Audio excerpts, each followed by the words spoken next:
जो कुछ भी करता है भगवान करता है। वो करता कैसे है कि जिस पहले वो शुभ संस्कार बनवाता है और फिर उसको राहत देता है। तो शुभ संस्कार बनते हैं शास्त्र अनुकूल साधना से। शास्त्र के अनुकूल जो भक्ति हम करेंगे मर्यादा में रहकर, तो शास्त्र अनुकूल साधना में सबसे पहले सतगुरु की आवश्यकता पड़ती है। और सतगुरु बताता है फिर शास्त्र अनुकूल साधनाएं।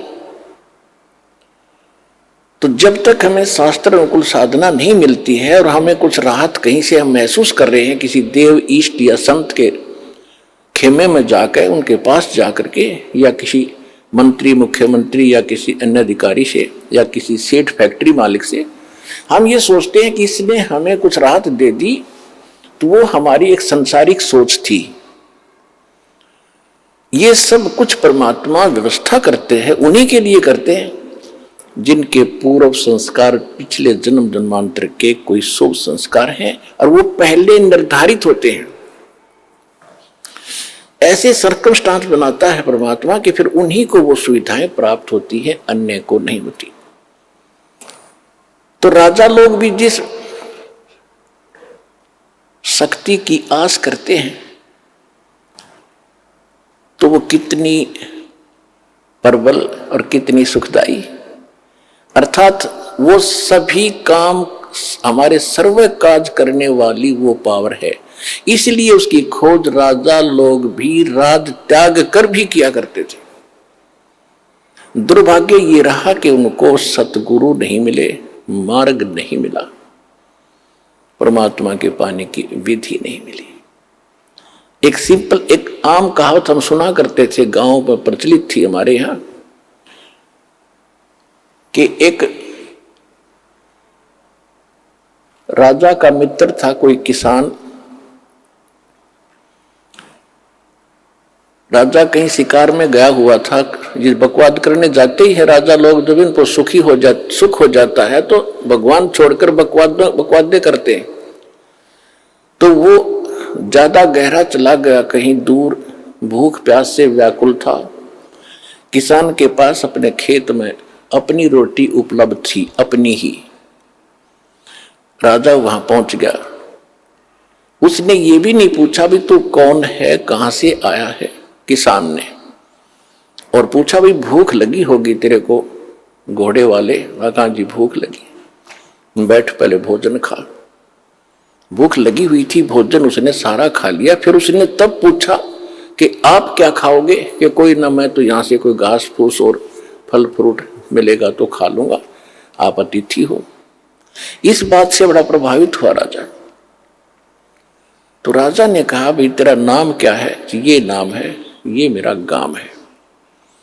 फिर उसने बताया कि भाई मैं राजा हूं इस नगरी का, जिस क्षेत्र में तेरा गांव पड़ता है, और तुझे कभी कोई आपत्ति आवत मेरे पास आ जाना। कुछ वर्ष उसको उसने एक ऐसा बना के दे दिया, अपना ऐसा कोई आइडेंटिटी उसको बनाकर दे दी कि तेरे को कोई नहीं रोकेगा, कभी आ जाना मेरे राजमहल तक, यानी मेरी रेजिडेंस तक भी आ जाना। तो इतना प्रभावित हुआ राजा उस किसान के इस बात को देख करके, अपने मुंह से रोटी निकाल कर अतिथि को दे दी। ये छोटी बात नहीं, ये पिछले संस्कार ही होते हैं। तो वहां पहुंचा, एक दिन उसको कोई बात याद आ गई कि अभी राजा से मिलकर आते हैं। कुछ सूखा गिर गया था, वो सूखा तो फिर सारी नगरी में गिर रहा था। राजा था, जब वो पहुंचा, राजा मुसलमान था, बाहर बैठा अपना कोई नमाज कर रहा था, और वो सीधा ही पहुंच गया। वो दिखा करके वो पासपोर्ट राजा वाला, तो वो कहने लगे, जो सेवादार थे, नौकर थे, कि यहां बैठो भाई, राजा अपनी कुछ क्रिया कर रहा है, उसके बाद बात करेंगे। वो सामने देख रहा था कि राजा क्या कर रहा है। जब राजा खड़ा हुआ, कुशल मंगल पूछा, तो उसने पूछा किसान ने कि पहले ये बताओ आप ये क्या कर रहे थे। राजा ने कहा कि मैं भगवान से, अल्लाह से अपने राज्य में, अपने घर में सुख की कामना कर रहा था, अकाल गिर गया है इसके लिए दुआ मांग रहा था। तो किसान कहने लगे, अच्छा मैं तो भिखारी के पास आ गया भाई, उससे तो मैं न मांग लूंगा अपने घर पे, फिर तेरे से क्या जरूरत है मुझे मांगने की।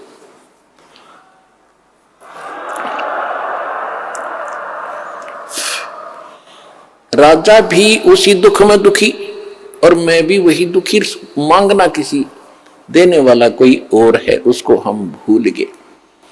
तो सतलोक आश्रम बरवाला, जिला हिसार, हरियाणा में यही याद दिलाई जाती है कि संसारिक लोगों से तुम जो राहत मांगते हो ये आपकी अध्यात्म ज्ञानहीनता है। परमात्मा से मांगो, परमात्मा उसी को देता है जिसके पहले के शुभ संस्कार है, ना बेशक मांगते रहियो कति नहीं दे। अब सब शुभ संस्कार बनते कब हैं? अब बनेंगे। शास्त्र अनुकूल साधना इस दास के पास उपलब्ध है, वो रियल साधना है, इससे आपके रोज शुभ संस्कार बनेंगे, आपको इस जन्म में भी देगा और सतलोक में भी आपको ले जाएगा। ये वो साधना है।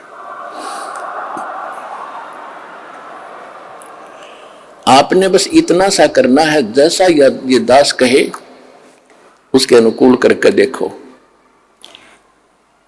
जो गुरु आदेश हो गुरु जी का उसका पालन करके देखो।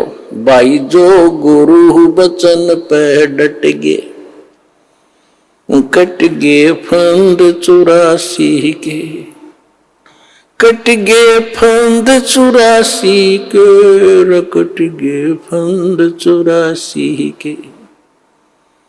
भाई जो गुरु बचन पे डट गे रे, कट गे फंद 84 के, कट गे फंद 84 के, कट गे फंद 84 के।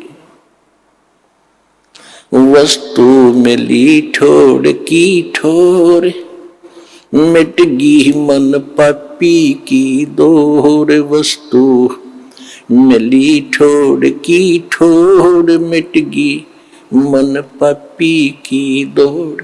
भरम मिटे मथुरा काशी के, भरम मिटे मथुरा काशी के। भाई जो गुरु बचन पे डट गे रे, कट गे फंद 84 के।